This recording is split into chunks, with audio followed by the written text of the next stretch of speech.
Hello students, very good morning to all of you. I am Vikrant Bhardwaj, your physics tutor. और आज हम discuss करेंगे बेटा वर्क पावर एनर्जी का next topic, that is conservative and non conservative forces. One by one discuss करते हैं, क्या conservative force and non conservative force.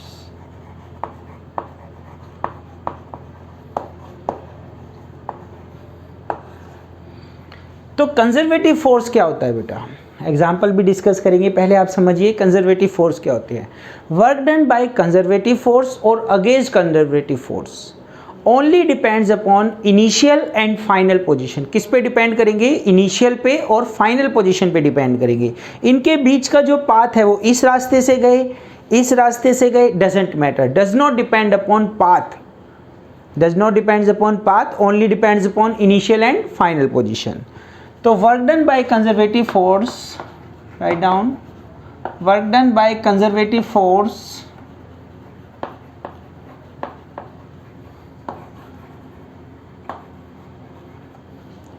Work done by कह लीजिए आप, बाय कंजर्वेटिव फोर्स और अगेंस्ट कंजर्वेटिव फोर्स, और against conservative force, against conservative force is only depends upon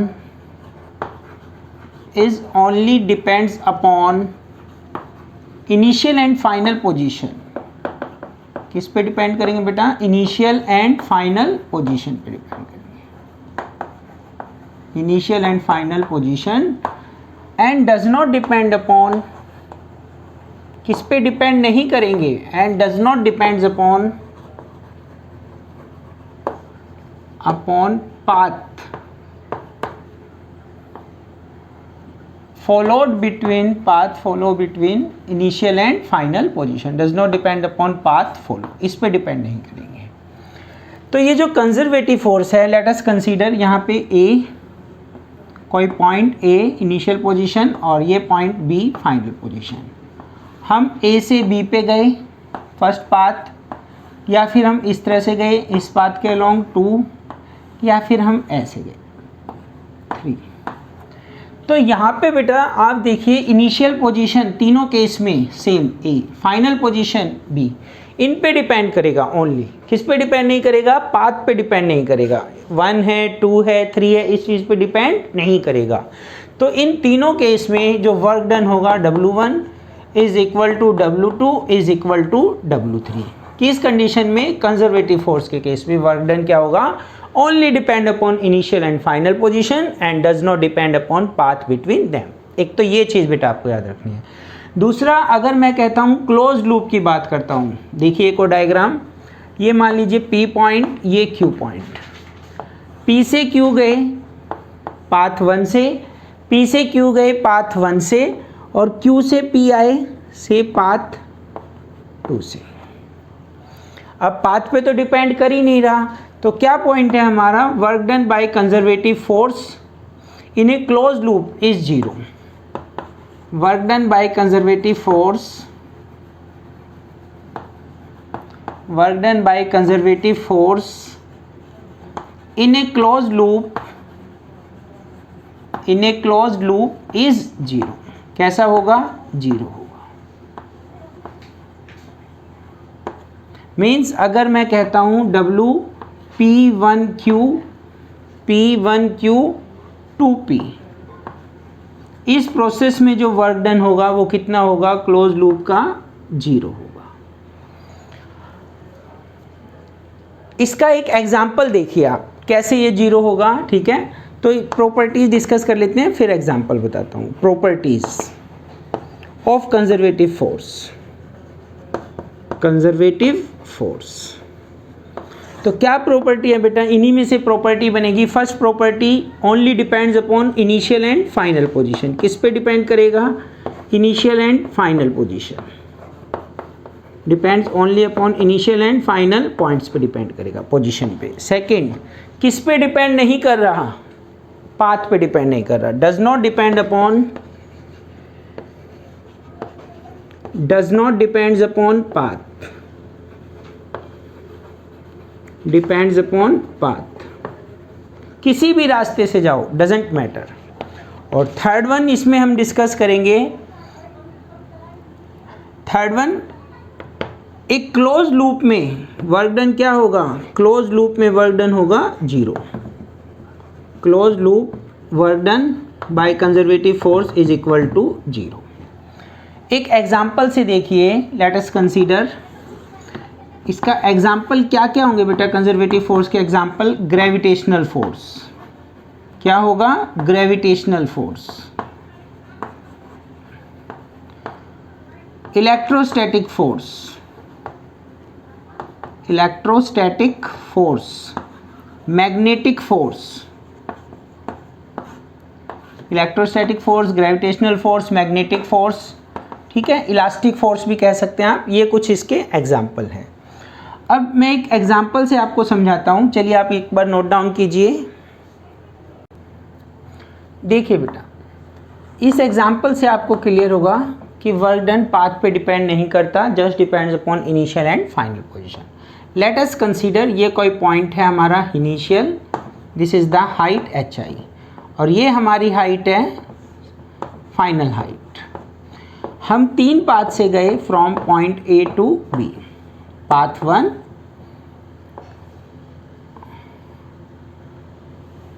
ये कर लीजिए आप, नीचे गए पहले और फिर दोबारा उसी हाइट पे आ गए। पाथ 2, या फिर मैं इस तरह से बना देता हूँ, पहले हम ऊपर गए और फिर नीचे आए, सेम हाइट, पाथ 3। तो this is the final position and this is the initial position. सभी कंडीशन में पाथ 1, पाथ 2, पाथ 3, सभी केस में हमारी initial and final position same है। तो यहाँ पे अगर मैं वर्क डन निकालता हूँ कंजर्वेटिव फोर्स से, और कंजर्वेटिव फोर्स के एग्जाम्पल बताए थे, से gravity, work done by gravitational force, by gravity. तो यहाँ पे जो वर्क डन होगा, ग्रेविटी का फॉर्मूला होता है बेटा mgh। h मीन्स हाइट, कितना डिस्टेंस मूव किया। तो यहाँ पे तीनों केस में जो सेपरेशन है वो हमने HI माइनस HF, ये सेम आएगा, तीनों केस में क्या आएगा, सेम आएगा। Means W1 is equal to W2 is equal to W3। तो ग्रेविटेशनल फोर्स एक कैसा फोर्स है, कंजर्वेटिव फोर्स है। एक और एग्जांपल लीजिए और आपको कंसेप्ट क्लियर होगा। सपोज कीजिए आपको A से B H हाइट तक जाना है। कोई बॉडी है जिसका मास m है, आपको A से B तक लेके जाना है। तो वर्क डन क्या होगा फर्स्ट केस में, वर्क डन होगा फर्स्ट केस में फोर्स इंटू डिस्टेंस, डिस्प्लेसमेंट, ठीक है, F इंटू S। तो यहाँ पे FS कोस थीटा। फोर्स, अगर बॉडी मास m है, उसको आपको A से B लेके जाना है, तो फोर्स कितना लगाना पड़ेगा, mg, उसके वेट के बराबर। S कितना डिस्टेंस कवर किया, h, और कोस 0 1। तो क्या आंसर आया बेटा, mgh। W1 का आंसर क्या आया, mgh। Work done against gravity हमने किया, ठीक है जी। इसी का एक केस सेकंड एग्जांपल में, अगर मैं कहता हूँ same height AB, same height AB, ये B माना था हमने, ये A H हाइट है, और इस बार मैं इसको इस पाथ से लेके जाता हूँ, यहाँ बॉडी है, इस पाथ से लेके गया CB से। तो चेक करते हैं बेटा, स्टार्टिंग में इतना ही डिस्टेंस लेके गए, क्या सेम आएगा आंसर, वो चेक करते हैं। देखो इसका मास m है, वेट वर्टिकली डाउनवर्ड, ये डायग्राम की हम प्रैक्टिस कर चुके हैं कई बार। ये एंगल थीटा है, तो ये कंपोनेंट क्या होगा, थीटा एंगल होने की वजह से थीटा के साथ वाला component mg cos theta, normal reaction r, n से भी रिप्रेजेंट कर देते हैं, और इस डायरेक्शन में फोर्स लगेगा mg साइन थीटा।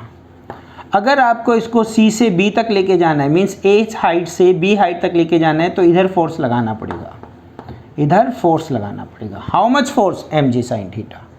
और डिस्टेंस कितना कवर करना पड़ेगा इसको, C से B तक का। तो अगर मैं इस पाथ से जाता हूँ, सेकंड पाथ से जाता हूँ, तो W2 is equal to force into distance, FS, F कितना, फोर्स चाहिए mg साइन थीटा, S कितना, CB, और cos 0 1। ये cos 0 दोनों एक ही डायरेक्शन में है, डिस्प्लेसमेंट भी इधर, फोर्स भी इधर।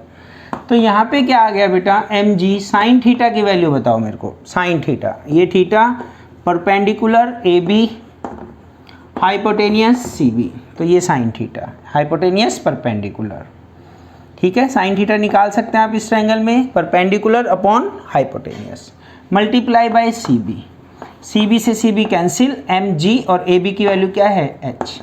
अगेन आपने क्या देखा, अगर मैं W2 पाथ से जाता हूँ, सेकेंड पाथ से जाता हूँ, तो भी वर्क डन क्या है सेम। तो वर्क डन पाथ पे डिपेंड ही नहीं कर रहा, किस पे डिपेंड कर रहा है, just initial and final position पे। तो यहाँ पे भी क्या है, gravitational force is a conservative force.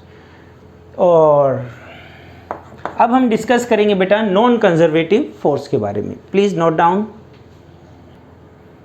अब हम डिस्कस करते हैं बेटा non conservative force, second type जो आज हमें डिस्कस करनी है। अभी हमने डिस्कस किया conservative, now we discuss non conservative force.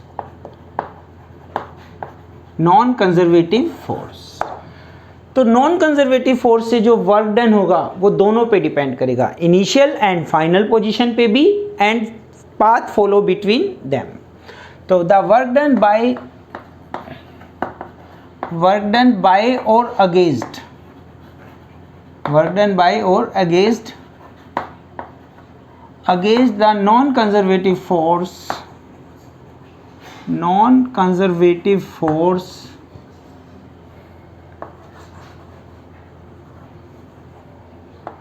depends upon initial and final position, depends upon initial and final position,